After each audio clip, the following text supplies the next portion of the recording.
What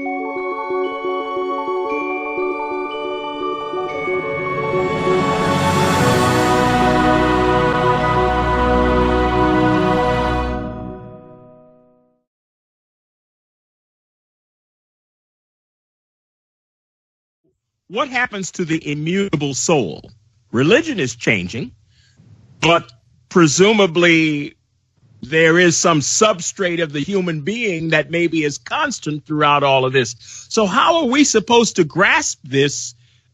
In other words, what happens to the nature of the eternal, whatever that is, the immutable and the eternal, in light of the constant reformation of how we conceptualize it? Well, Luther, that is a $100,000 question, $100 million question. Actually, there's no price you can put on that question. Look, the eternal remains. And yes, it's true. Like all the scholars feeling a different part of the elephant, over history, we grab different aspects of the eternal and try to synthesize it in different ways. But, I think there's an excellent argument to make that human nature doesn't change. The way we access our own nature, that doesn't change. Human interiority, that, our brains get rewired, but good and evil doesn't change.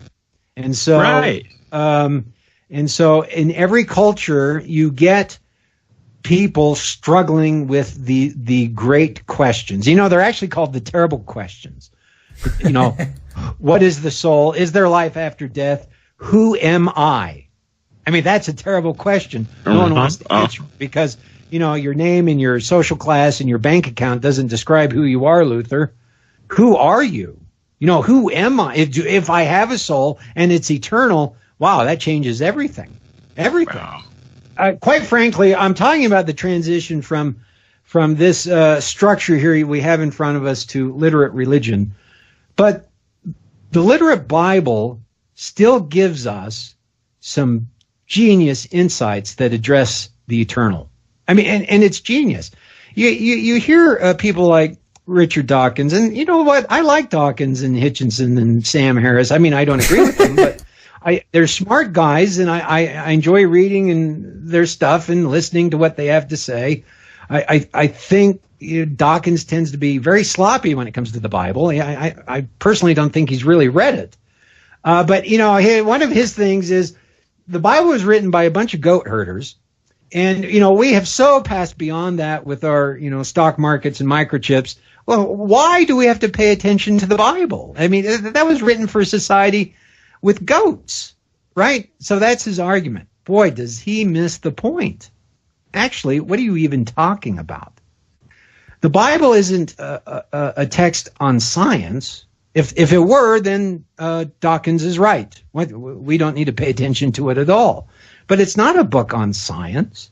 It's not a book on modern economic systems. It's a wisdom book.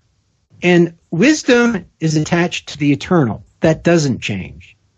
What we learn is wisdom is very hard to get. And it doesn't matter if you're a goat herder or a stockbroker or a astrophysicist or a PhD in comparative religions. There is no guarantee that any of you have wisdom. And if a goat herder did get wisdom, you better damn well listen.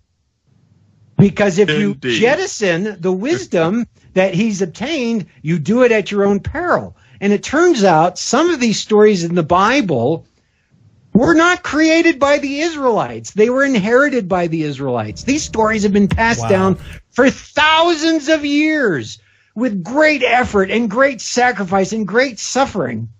And they're being retained. Why are they being retained? Because they're the eternal nature of the human condition. And we throw them away at our own peril, and we do throw them away.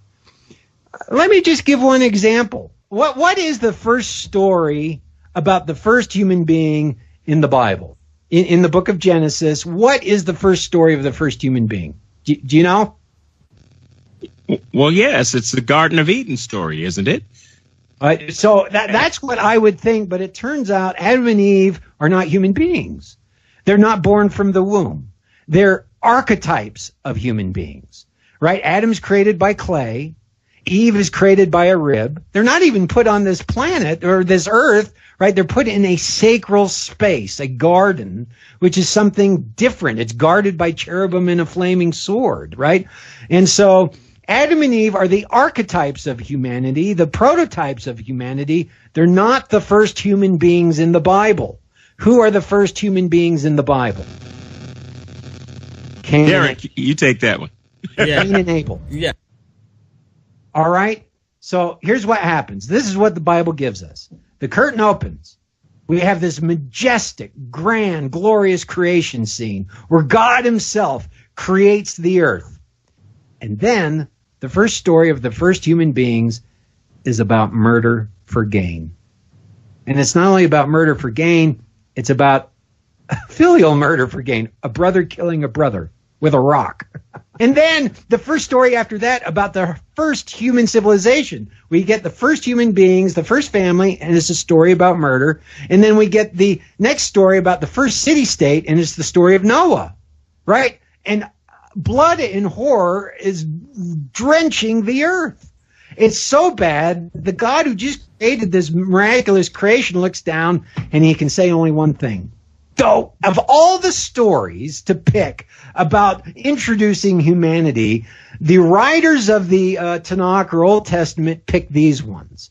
And they're ones that have been probably handed down for thousands of years before there is even an Abraham, because generation after generation, people have noticed something about the eternal nature of human nature, and that is we, each of us, are filled with good and evil.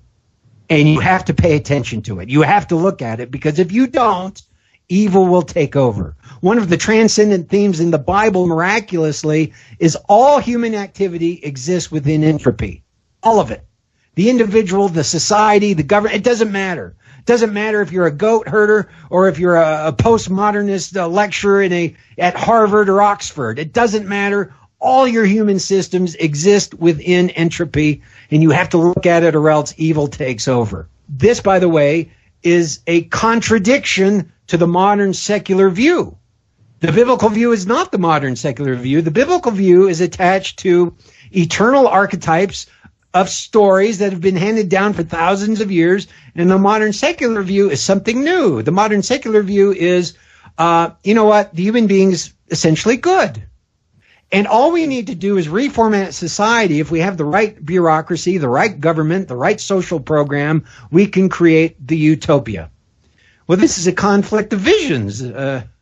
And so the biblical view is not the modern secular view. And therefore, you have to make a choice. Do I go with the goat herder or do I go with Richard Dawkins? And I am proposing to you, actually, the safe bet is the goat herder. You know, story after story in the Bible is about smart people without wisdom. You know, David is this glorious, righteous person, and he ends up being this horrible king because he didn't keep his eye on the ball. He dropped the goat herder and he said, I'm going to go with Dawkins, right? And the next thing you know, cats and dogs are living together. Uriah is killed. An entire platoon of people he's a mass murderer, and the kingdom starts tearing itself apart. No, that's history, people.